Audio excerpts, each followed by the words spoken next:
Consider this. The United States spent over $1.2 trillion on interest in 2024, and in just the first 6 months of this year, another $1 trillion is gone. No new highways, no schools, no rebuilding, just interest.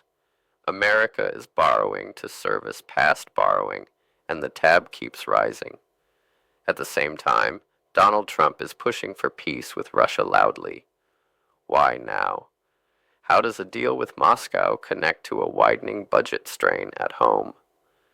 Washington isn't eager to explain. And so far, Vladimir Putin isn't rushing to cooperate. Meanwhile, the funding engine of government, U.S. Treasury auctions, shows stress. Fewer buyers and some countries even trimming their holdings. If that continues, the pressure on the economy could accelerate quickly. So what's really behind the peace push? Is it about avoiding another costly conflict, or about something deeper, like the weakening grip of the dollar that underpins U.S. power? Stay with me. In the next few minutes, we'll trace the numbers, the choices made behind closed doors, and what Trump's timing reveals about where the United States is heading. If this is your kind of analysis, hit subscribe so you don't miss what comes next. Let's start with the foundation of this crisis, the debt itself. In 2025, the United States is already paying $1.2 trillion just in interest on its national debt. This didn't appear overnight. The climb began in late 2024, and since then, the pace has only quickened. To put it in perspective, interest payments now outweigh defense spending and even Medicare. It has become the largest single burden on the federal budget, and it's still climbing. By mid-2025, the debt itself had already crossed $37 trillion, and the interest bill for just the first 10 months of the year had passed $1 trillion. Every one of those dollars going to creditors is a dollar that cannot be used for schools, hospitals, infrastructure, or new technologies. The nation is paying more simply to stand still. High borrowing costs make this even worse. With the Federal Reserve keeping interest rates elevated to fight inflation, the price of carrying debt keeps inflating too. Analysts project that, by 2035, annual interest costs could approach $1.8 trillion, a figure that would consume an even larger share of the federal budget. And remember, much of this money doesn't stay in the U.S., it flows overseas. Nations like China and Japan, among the largest holders of U.S. treasuries, receive billions in interest payments each month. America is effectively sending wealth to its biggest competitors and rivals, while domestic priorities are starved of funding. Now consider the political contradiction. Donald Trump returned to office promising to make other nations pay up through tariffs. Billions have been collected at U.S. ports from imports made in China, Europe, and Mexico. But the very same countries paying those tariffs are also sitting on huge amounts of U.S. debt. China alone holds hundreds of billions of dollars in treasuries, while Japan holds even more. So, even as Washington claims to squeeze its rivals with tariffs, it is wiring them interest payments that are many times larger. The reality is that America is more entangled with these creditors than ever before. This raises a dangerous possibility. For decades, investors assumed U.S. debt was risk-free. That default was unthinkable. But confidence is no longer automatic. Recent Treasury auctions have struggled to attract buyers, and some governments are quietly reducing their exposure. If demand weakens further, the U.S. will have to offer much higher interest rates to borrow, feeding the spiral even faster. The clock is already ticking. According to the Bipartisan Policy Center, if Congress fails to raise or suspend the debt ceiling, the United States could default on its debt between mid-August and early October 2025. The Congressional Budget Office echoes this warning, When that so-called X date arrives, the government will no longer have enough cash or accounting maneuvers left to cover its bills on time. The consequences would be immediate and global. A missed payment, even once, would shatter confidence in the dollar. Central banks around the world could dump their dollar reserves. Borrowing costs inside America would surge, and the financial system built on U.S. credit could begin to fracture. This is where the danger becomes undeniable. Interest payments are no longer just a line in the budget. They are consuming the country's ability to govern and invest.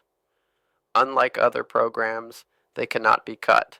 They grow automatically, and they will keep expanding unless something fundamental changes. So the real question is simple but unsettling. What happens if this path continues unchecked? How long before the U.S. finds itself unable to meet its obligations? These pressures aren't abstract. They are pressing in right now. And against this backdrop, Donald Trump's sudden push for peace with Russia begins to look less like timing by chance and more like timing by necessity. As the debt crisis deepens, events on the geopolitical stage take an unexpected turn. On August 15, 2025, Donald Trump appeared in Alaska to meet Vladimir Putin at Joint Base Elorf-Richardson, a highly unusual setting for a summit. The stated goal to bring the war in Ukraine closer to an end. The circumstances of Putin's arrival told their own story. His delegation reportedly had to rely on cash to cover even basic expenses like refueling the aircraft, an outcome of banking sanctions that have severely limited Russia's access to the global financial system. It was a stark reminder of how heavily the sanctions continue to squeeze Moscow's economy. During the talks, Trump pressed for a ceasefire and urged rapid progress toward peace negotiations. He didn't stop there. Shortly after the Alaska meeting, he invited Vladimir Zelensky and European leaders to the White House, framing the next step as Ukraine's responsibility to strike a deal. Washington and its allies quickly responded with a joint statement. They stressed that any agreement must preserve Ukraine's sovereignty and warned against outcomes that would legitimize territorial gains made by force. Europe made it clear peace cannot mean simply accepting Putin's terms. Yet, the outcome of the Alaska summit was ambiguous at best. Putin spoke vaguely of reaching an understanding, while Trump insisted there's no deal until there's a deal. Putin remained cautious, signaling he would only move forward after direct talks with Zelensky, not through Trump as an intermediary. European leaders, meanwhile, reinforced that Ukraine must be directly at the table and that no international borders should be redrawn under pressure. Trump hinted that the U.S. could offer limited concessions such as air support, but firmly ruled out deploying American ground troops. For now, the result is stalemate. The U.S. is eager to broker peace, but Russia is holding back, waiting to see what it can extract. And with every passing day, the financial burden on Washington grows heavier. America is paying dearly to sustain its position, while the war grinds on without resolution. Which raises a critical question. Is Trump's push for peace driven by diplomacy? Or is it shaped by the harsh reality of America's finances? And what role does Washington now see for itself in Ukraine's future security? In the aftermath of the Alaska summit, Trump outlined his next move, security guarantees for Ukraine, but outside of NATO. His vision is for Europe to take the lead role with the United States, providing support from behind the curtain, rather than standing at the front line. He promised that formal agreements would be delivered quickly within 10 days. Zelensky signaled openness to the plan, but European leaders reacted with unease. Their concern is that Washington might be pressing for a temporary fix rather than a durable solution, one that risks locking Ukraine into a fragile ceasefire while leaving its long-term future uncertain.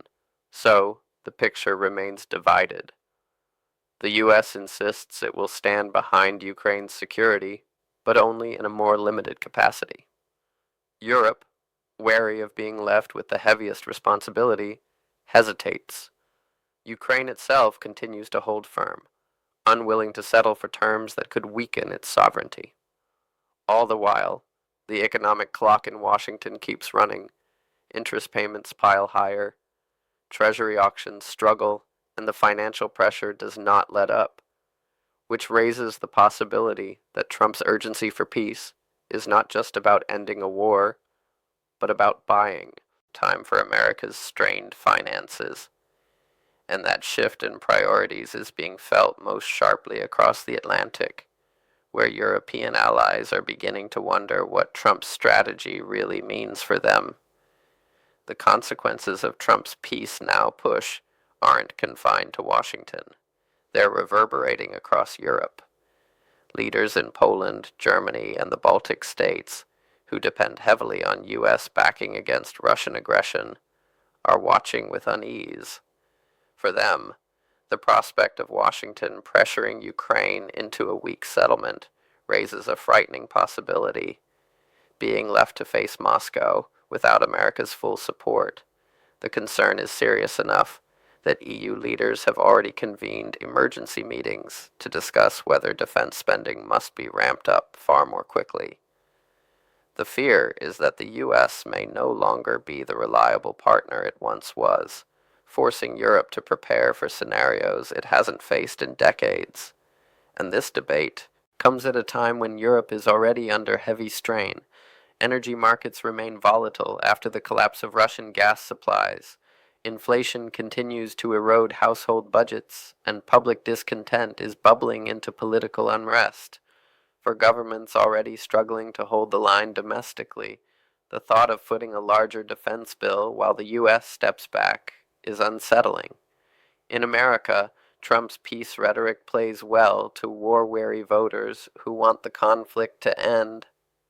But in Europe, the same words feel like abandonment, an early signal that Washington may be preparing to offload responsibility just when Moscow is probing for weakness. Behind the scenes, Russia has little reason to hide its satisfaction. Every hint of division between the U.S. and Europe strengthens the Kremlin's hand.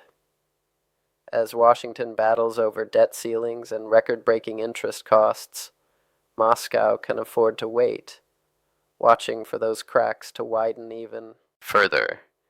And Russia isn't watching alone. Across the globe, another player, China, is carefully using America's financial troubles to reshape the economic battlefield. The timing of Trump's peace push is no coincidence.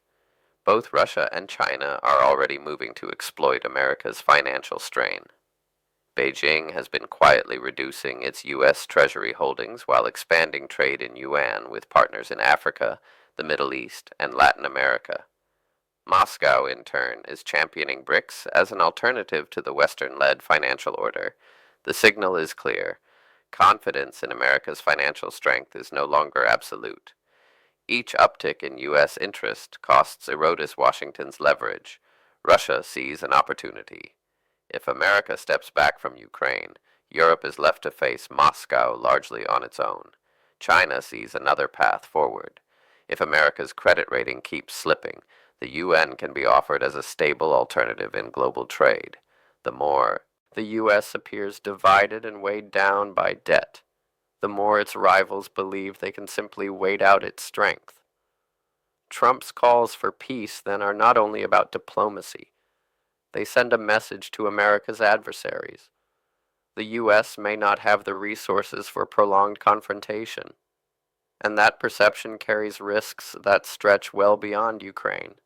At the same time, Trump has his own domestic priorities. He has long argued that flooding the global market with oil can bring prices down. He made this case during the Iran-Israel conflict, and now he sees Russia's vast reserves as another tool to achieve the same outcome.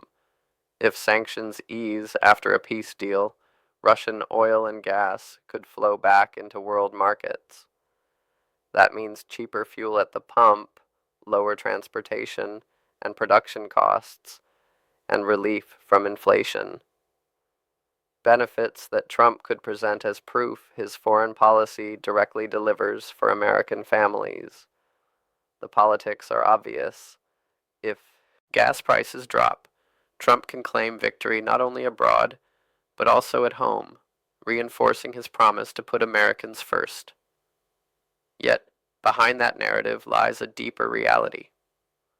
U.S. economic fragility is shaping foreign policy decisions in ways few imagined even a decade ago.